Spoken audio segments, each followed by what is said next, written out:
Bom dia, amigos, companheiros queridos, que saudamos no dia de hoje, em especial nesse mês de dezembro, que nos é tão querido, por representar, simbolizar a chegada de Jesus ao planeta Terra, no seu nascimento, podendo nos deixar dessa maneira mensagens eternas da vida nova, palavras da vida eterna, mensagens necessárias, pensamentos necessários para nossas transformações, nossas construções internas. Que dessa maneira, nesse mês de dezembro, em que a espiritualidade se alegra, recolhendo as nossas vibrações, nossos melhores pensamentos de fraternidade, solidariedade. Contamos assim, Senhor, com a Tua permissão para fazermos a nossa leitura do livro Vinha de Luz, a mensagem número 161 do livro, que tem como título Cristãos. Emmanuel inicia o Evangelho de Mateus, versículo 20, capítulo 5, onde disse: Se a vossa justiça não exceder a dos escribas e fariseus, de modo algum entrareis no reino dos céus. Os escribas e fariseus não eram criminosos nem inimigos da humanidade. Cumpriam deveres públicos e privados, respeitavam as leis estabelecidas, reverenciavam a revelação divina, atendiam aos preceitos da fé, jejuavam, pagavam impostos, não exploravam o povo.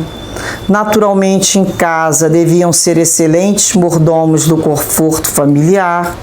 Entretanto, para o emissário celeste, a justiça deles deixava a desejar. Adoravam o eterno Pai, mas não vacilavam em humilhar o irmão infeliz. Repetiam fórmulas verbais no culto à prece, todavia não oravam expondo o coração.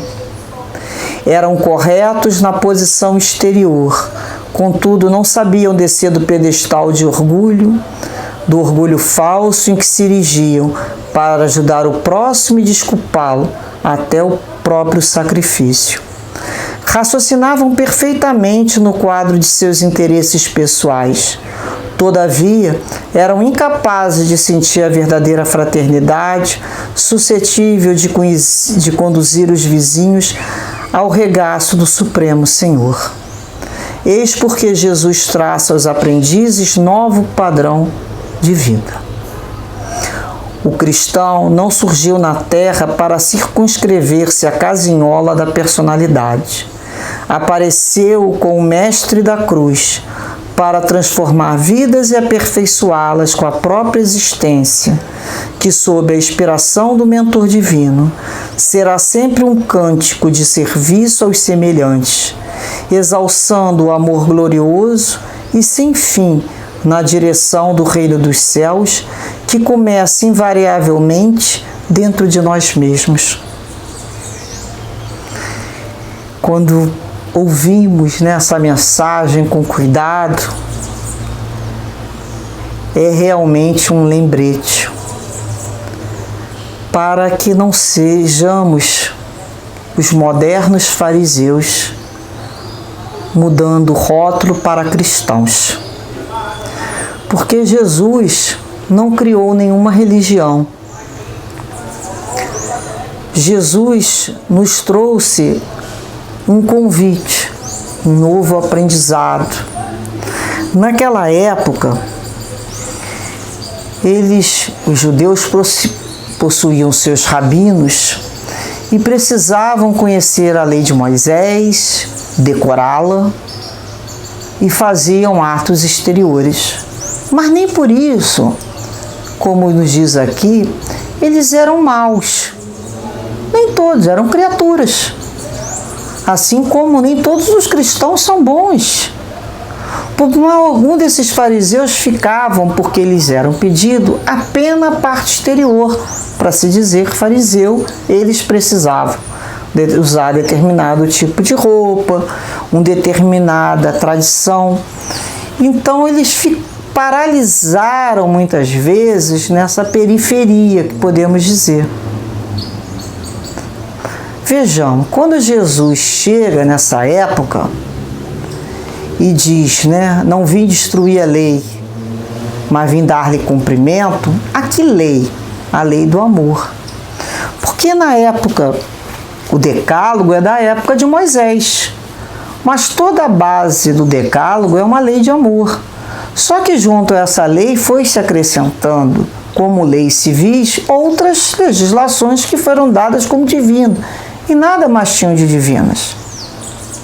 Então Jesus alerta ali que eles aprenderam, com Moisés, a amar os amigos, mas eles odiavam os inimigos. Ou seja, para os amigos tudo, para os inimigos a lei. E a lei era apedrejamento, era a lei de morte até. Então Jesus chega com uma nova proposta para a civilização. Vocês aprenderam aqui a amar pelo menos algumas pessoas da família, aqueles que comungam das suas ideias. Mas eu vou dar um novo passo aqui evolutivo para vocês. Amar e perdoar, né? Amar. Está aí toda a lei e os profetas.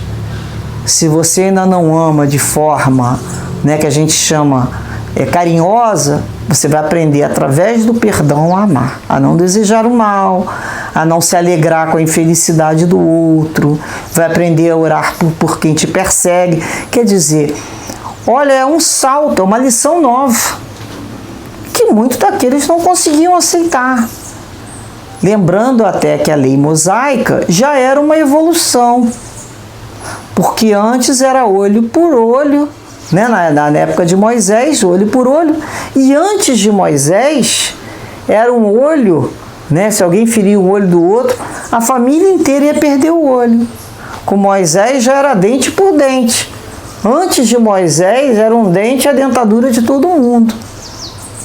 E realmente, se nós fôssemos viver nessa lei de olho por olho, dente por dente, osso por osso, nós estaríamos todos aqui, né, banguelas e ceguetas.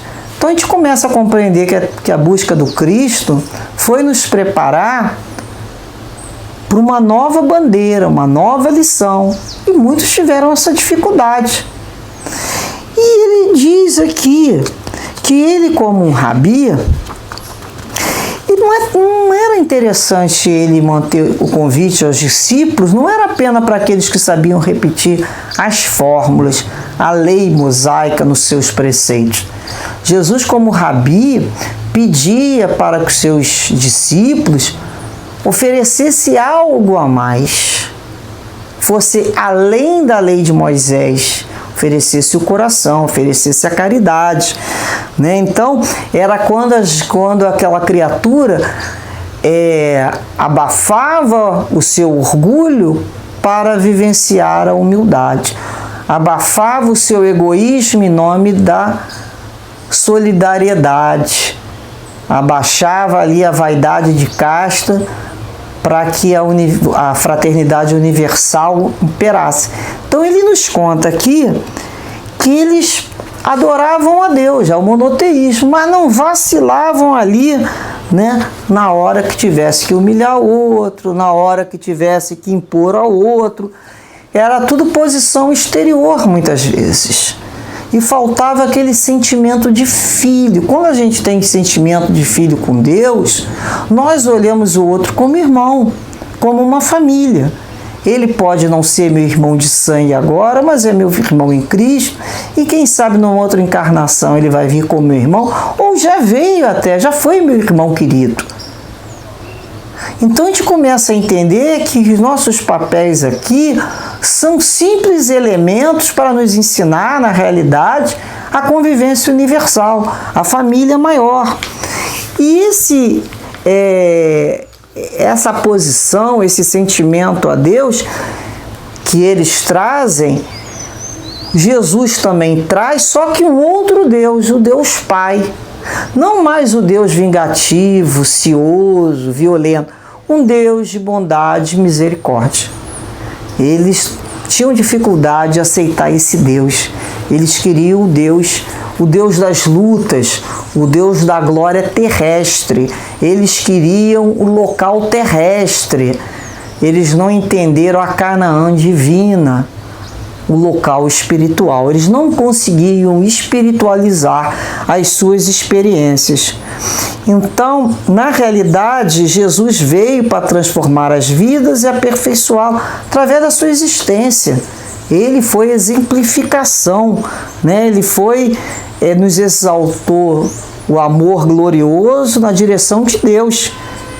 E que isso tem que começar dentro de nós mesmos. Então nós vamos começar a perceber a diferença da religião para a religiosidade.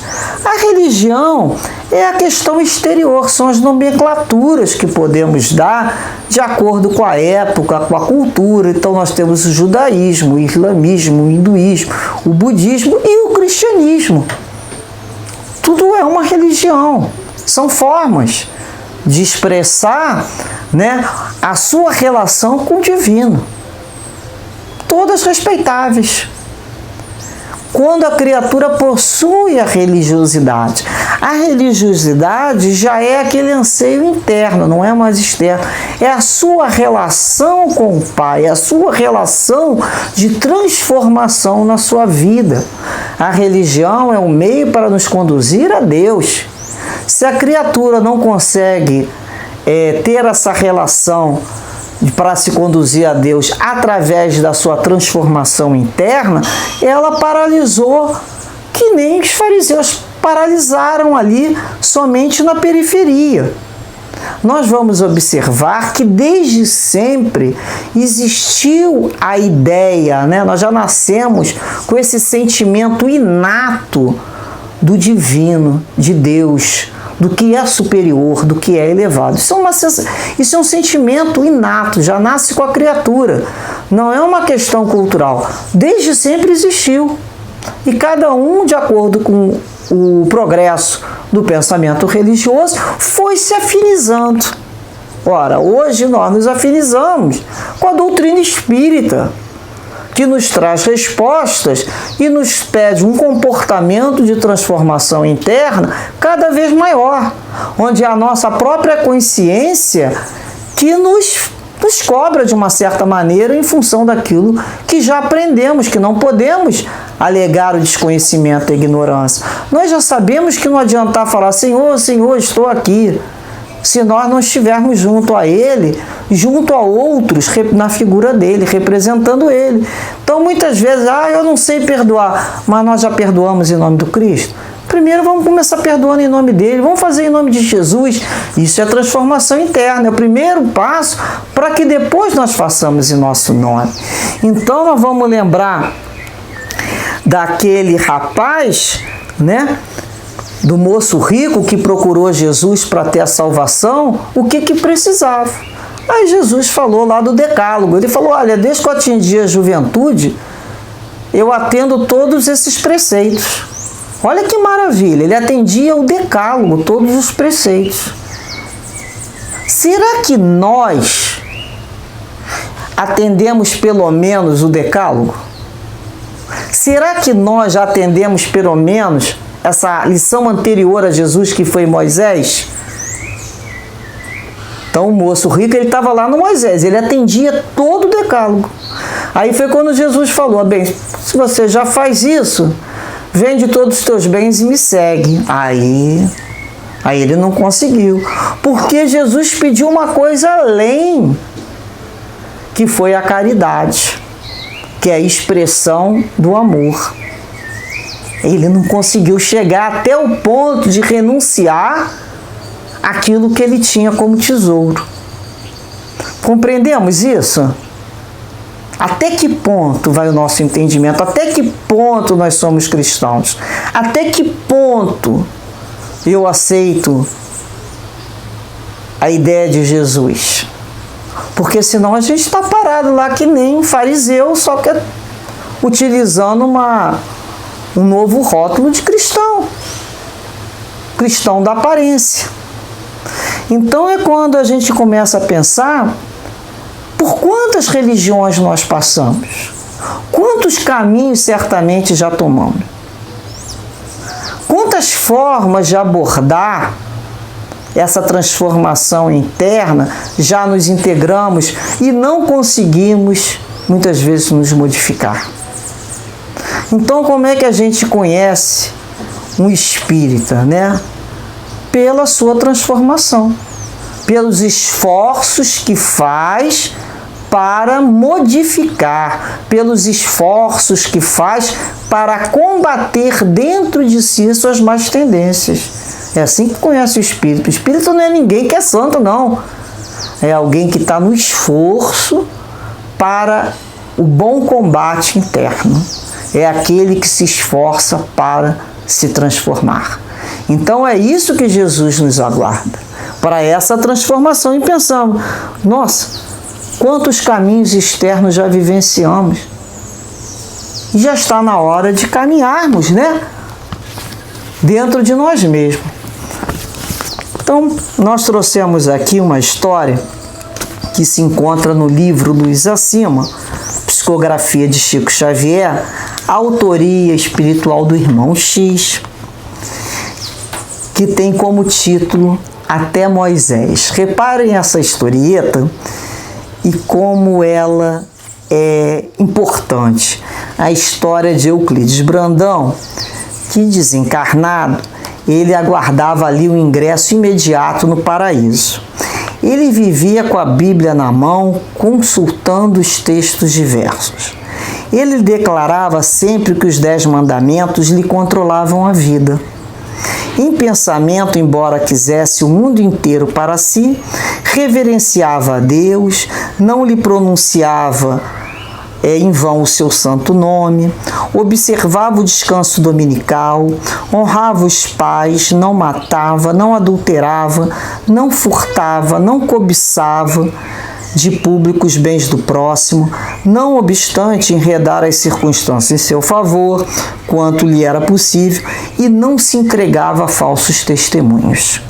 Por tudo isso, sentia-se Brandão com direitos líquidos no país da morte. Atingindo, porém, o limite entre esse mundo e o outro, em plena alfândega da espiritualidade, o vosso companheiro surpreendeu-se. Era atendido sem considerações especiais.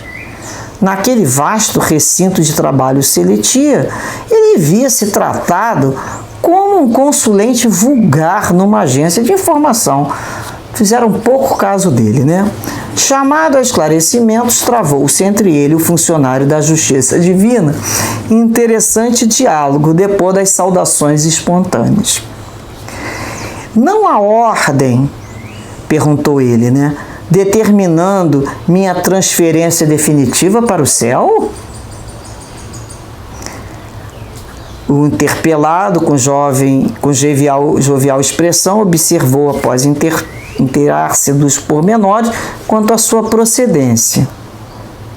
Aí o funcionário perguntou: não foi expedida qualquer resolução superior nesse sentido? O amigo era cristão? Sem dúvida, replicou Euclides, mordido lá no seu amor próprio, né? Aceitei Jesus integralmente. Aceitou Jesus integralmente. E aí o funcionário perguntou: aceitou e seguiu? Olha a diferença entre aceitar e segui-lo. Você aceita e segue seus passos? Perfeitamente, ele respondeu. Eu li-lhe o testamento dia e noite. Aí o funcionário pergunta: mas lia e praticava? Lia e praticava? Olha a diferença. Com a máxima exatidão, respondeu ele. Retirando, porém, os benefícios do Evangelho, aproveitava-se dele para renovar-se em Cristo, revelando-se melhor no aprendizado da sabedoria e da virtude? Essa é a pergunta para a gente. Nós já aproveitamos do Evangelho para nos renovarmos com o Cristo?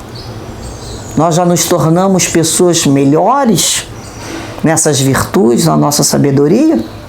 É a pergunta que devemos fazer para a gente também. E Euclides respondeu afirmativamente. E porque já se mostrava um tanto milindrado com as interrogações, né? Estão fazendo umas perguntas para ele descabida, o fiscal da esfera superior recomendou-lhe enfileirar-lhes alguns dados autobiográficos o mais sucintamente possível. Pretendia decifrar aquele enigma. Então, Euclides foi claro e breve quando relatou ali os seus dados biográficos, né? Ele disse: olha, eu fui um homem justo na terra. Se recebia dos outros bondade e respeito, pagava em moedas iguais. Aos que me agradavam, aquinhoei com as vantagens suscetíveis de serem articuladas com a minha influência. Tanto assim que deixei meus haveres a quantos me souberam conquistar a simpatia. A todos, porém, que me fizeram mal, retribuí conforme propunham. Nunca tive inclinação para os maus. Eu sabia conjugar o verbo corrigir, e se me incomodavam duramente, punia-os com aspereza. Não me calavam ante qualquer desafio, por isso, se era convidado a contender, competia-me ganhar as demandas. Pisado pelos outros, eu dava o troco, sim, de conformidade com as circunstâncias em que recebia as ofensas. Quando recebia as flores, eu improvisava um jardim aos que me favorecessem. Mas, se eu era surpreendido com pedradas, respondia com chuva de pedras. E estampou uma engraçada expressão fisionômica e ainda continuou. Segundo vê, as minhas reclamações são oportunas. Se o paraíso não tiver aberto para mim, que andei com Bíblia na mão, né, 3 pontinhos, e para quem vai estar? Faltou humildade a ele, não é mesmo? Então o funcionário celeste, bem-humorado, interveio para esclarecer. O plano superior não lhe vai fechar passagem. Conquanto, seu Brandão, a sua justiça não haja conhecido a misericórdia. Mas nunca assumi compromissos sem consultar os sagrados textos. Aí o outro funcionário respondeu: sim, você chegou até Moisés, voltará naturalmente ao corpo de carne, quer dizer, uma nova reencarnação, a fim de prosseguir o aprendizado com Jesus Cristo. E sorridente acrescentou: o seu curso está com atraso de 1900, né? E por aí, não sei quantos anos. Foi a época que foi escrito o texto. Hoje nós poderíamos dizer, né? O seu curso está atrasado há 2021 anos. E todos assim devemos refletir. Será que nós ainda estamos na lei de Moisés? Muitos não chegaram nem na lei de Moisés. Outros de nós estamos com o curso atrasado há 2021 anos, porque ainda está lá em Moisés. Então é para a gente pensar que não basta ler, gravar, entender e responder dentro da lei de Talião. O que Jesus nos pede é a brandura, é a misericórdia. Bem-aventurado os misericordiosos, né? Aqueles que sabem perdoar e amar. Busquemos atentar sobre as nossas características para que nós não nos enganemos. E depois, ao chegarmos ao plano espiritual, ficarmos surpreendidos quando descobrirmos o que era tão óbvio. Estávamos apenas na periferia, não adentramos o cerne das questões. Muita paz, muita paz no coração de todos com Jesus, muito amor, muita vontade de perdoar em nome de Jesus, de reconciliar, de compreender que a vida com Cristo só é válida na medida das nossas renúncias e dos nossos esforços. Muita paz e graças a Deus.